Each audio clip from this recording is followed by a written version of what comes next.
हामी कोहीसँग गठबन्धन गाँठो बन्धन कि गाँठे बन्धन गर्नेवाला छैनौँ है। त्यस्ता फटाहरू जो फटाहरूले गरिब दुखीको तैन बचत राखेको पनि बचत हिनामिना गरेर 5 करोड कति तपाईँको धरौटी तिरेर निस्केको छ है।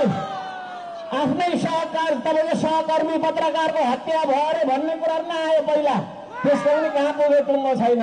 आफ्नै ड्राइभर पनि खोइ कहाँबाट झरेर मर्यो अरे भन्छ, त्यसको पनि कुरा निकाल्दैन है। जिएनजी आन्दोलनमा जेलबाट आफै कुद्दै आउँछ है।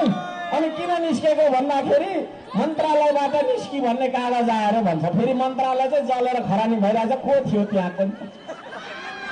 अनि फेरि आफै कुद्दै भित्र पस्छ त्यस्तो मान्छे है। एकजना गाँठो बन्धन गर्ने भित्र, अर्को गाँठो बन्धन गर्ने कस्तो